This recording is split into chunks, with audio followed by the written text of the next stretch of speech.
नमस्कार सर्वांना श्री स्वामी समर्थ। मी स्वाती आपलं स्वामीचरण या यूट्यूब चॅनलमध्ये अगदी मनापासून स्वागत करते। नवरात्रमध्ये अष्टमी किंवा नवमी या तिथीला कन्यापूजन केलं जातं। म्हणजे 2 वर्षापेक्षा मोठ्या मुली आणि 10 ते 12 वर्षापर्यंतच्या मुलींना घरी बोलवून त्यांचं पूजन हे केलं जातं। तर हे अष्टमी किंवा नवमी तिथीला केलं तर हे खूप फलदायी ठरतं।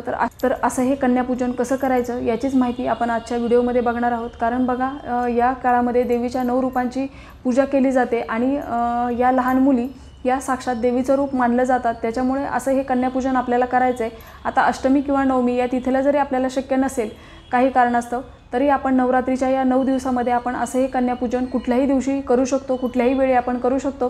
फक्त ते करणं महत्त्वाचं आहे। कारण बघा आपल्याला जेवढ्या मुली मिळतील तेवढ्या मुली आपल्याला घरी बोलवून त्यांचं पूजन करायचं आहे। नवरात्रीमध्ये तुम्ही यापूर्वी जरी ही सेवा केली नसेल तर वेळी नक्की करा। आपल्याकडे घटस्थापना असो किंवा नसो आपण हे करू शकतो। आणि कारण बघा नवरात्रीमध्ये या कन्यापूजनला खूप महत्त्व आहे। यापूर्वी जरी आपण केलं नसेल तर यावेळी नक्कीच करा, कारण याचे खूप शुभ फल आपल्याला मिळतं। कारण इतर सेवा जशा नवरात्रीमध्ये महत्त्वाच्या आहेत तसंच कन्यापूजन शिवाय नवरात्रही अपूर्ण आहे। तर प्रत्येकाने आपल्या घरामध्ये अशा या कुमारिका मुली बोलून त्यांचं पूजन करावं। आता कुमारिका मुली या 2 वर्षापासून ते अगदी 11, 12, 13 वर्षापर्यंत आपण घेऊ शकतो। कुमारिका मुली म्हणजे अशा मुली ज्यांना मासिक धर्म येत नाही, अशा मुली आपण लक्ष्मी स्वरूप बोलवून त्यांचं पूजन आपल्या घरामध्ये करत असतो। तर प्रत्यक्ष कन्यापूजन कसं करायचं हे पण मी पुढे व्हिडिओमध्ये सांगणार आहे।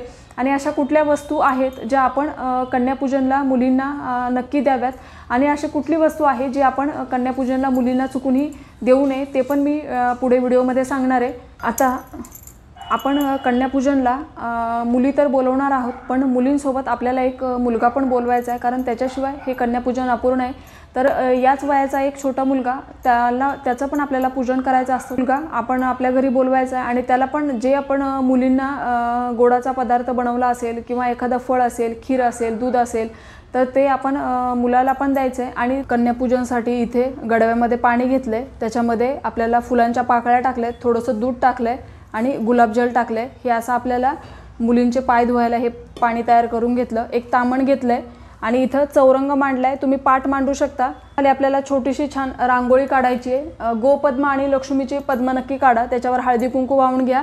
नंतर ही अशी छोटीशी सजावट केली। इथं तामण घेतलं आहे, त्याच्यामध्ये आपल्याला आता मुलींचे पाय धुवायचे आहेत। आता या जलाने पाय धुवून झाल्यावर आपल्याला शुद्ध पाणी घेतलं आहे, त्याने पण एकदा पाय धुवायचे आहेत। इथे एक नारळ घेतला आहे, 1 रुपयाचं नाणं घेतलं आहे। आता इथे आपण शक्य झालं तर नक्कीच गजरा आणा मुलींसाठी किंवा मग गुलाबाचं फूल द्या मुलींना। हे गुलाब अत्तर घेतलं आहे, हळदी कुंकू, ओलं कुंकू घेतलं आहे, एक दिवा लावून घ्यायचा आहे। आणि अशी ही ओढणी मुलींच्या डोक्यावर ठेवायला, याचा खूप मान असतो, पण हे अगदी तुम्ही 2 किंवा 5 मुलींना किंवा 2 मुलींना दिलं तरी चालेल। मुलींना भेटवस्तू म्हणून ज्या उपयोगी वस्तू आहेत अशा वस्तू द्यायच्यात। आता नारळ आणि 1 रुपयाचं नाणं हे तुम्ही प्रत्येक मुलीलाच द्यावं असं नाही, तुम्ही 1, 2, 5 अशा मुलींना पण देऊ शकता आणि सगळ्यांना पण देऊ शकता, म्हणजे हे तुमच्या इच्छेप्रमाणे। पण एका तरी मुलीला आपल्याला असं हे नारळ तुम्ही गजरा घ्या शक्यतो आणि तो गजरा मुलींना दिल्यावर तो गजरा त्यांच्या डोक्यामध्ये घाला आणि गुलाबाचं फूल दिलं तर मग ते पण त्यांच्या डोक्यामध्ये घाला। अशा आता मुलींना द्यायला तुम्ही तुमच्या इच्छेप्रमाणे कुठलीही स्टेशनरीची एखादी वस्तू, असं पर्स किंवा काही तुम्ही आणू शकता तुमच्या आवडीप्रमाणे। पण कन्यापूजन करतोय तर आपण आपल्या स्वतःला आधी हळदी कुंकू लावून घ्यायचे। आणि बघा मुलींचं कन्यापूजन करताना आपल्याला आधी पाय धुवायचे असतात। आपल्याला असे पाय धुवून घ्यायचे छानपैकी।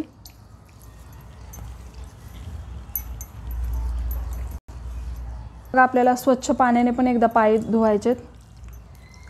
आता आपण ज्या पण मुलींना बोलवणार तर त्यांचं असं आपल्याला आपल्या साडीच्या पदरानेच पाय पुसायचे।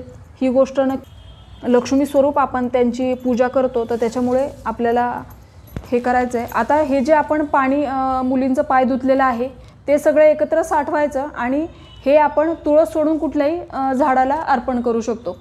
हे फक्त आपल्याला हे पूजन करताना आपल्याला स्वतःला पण बसायला आसन घ्यायचं आहे। याच पद्धतीने स्वस्तिक काढा।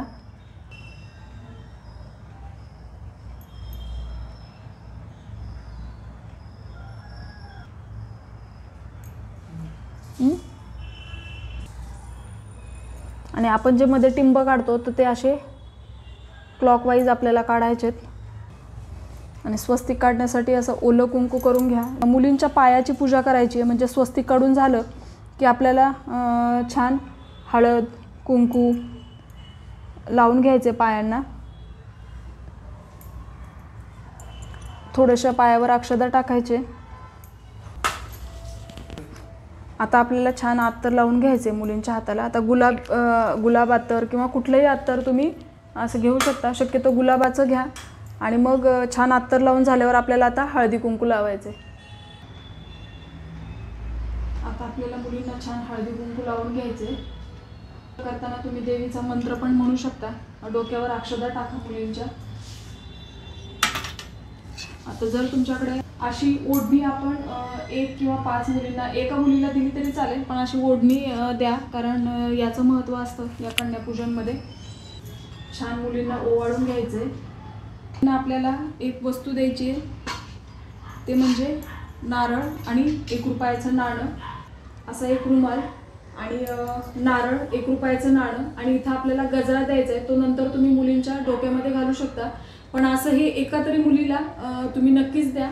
तर अशा पद्धतीने आपल्याला द्यायचं आहे. आता नारळ शेंड्याची बाजू मुलीकडे येईल अशा पद्धतीने आपल्याला तो नारळ द्यायचा आहे. आपण स्टेशनरीचं सामान जे मुलींच्या कामाला येतं असं स्टेशनरीचं सामान आणलं आहे आणि अशी एक छोटीशी पर्स आणली आहे. आता तुम्ही नेल पेंट, मेहंदीचा कोन किंवा पावडरचा डब्बा, बांगड्या असं काही तुम्ही देऊ शकता. अशी ही भेटवस्तू यथाशक्ती द्या, पण आपल्याला नारळ आणि 1 रुपयाचं नाणं जेवढं शक्य होईल तेवढ्या मुलींना तुम्ही नारळ, 1 रुपयाचं नाणं आणि हार, गजरा. आता घरातल्या प्रत्येकाने असं डोकं टेकून नमस्कार करायचा आहे. आता हे प्रत्येकाने करा घरामध्ये, आणि ज्या पण मुली येतील त्या प्रत्येक मुलीच्या पायावर डोकं ठेवून घरातल्या प्रत्येकाने नमस्कार करा. तर असं हे कन्यापूजन आपल्याला करायचं आहे. तर असं हे कन्यापूजन केल्याने आर्थिक समस्या, कुटुंबातील कलह, नवरा बायकोतील भांडण अशा अनेक समस्यांवर तोडगा निघण्यास मदत होते. तर असे हे कन्यापूजन प्रत्येकाने करा. ही छोटीशी माहिती जी मला तुमच्यापर्यंत पोहोचवायची होती. माहिती आवडली असेल तर व्हिडिओला लाईक करा, शेअर करा, सबस्क्राईब करा. झालेली सेवा मी आई तुळजाभवानीच्या चरणी रुजू करते आणि आजचा व्हिडिओ इथे थांबवते. सर्वांना श्री स्वामी समर्थ.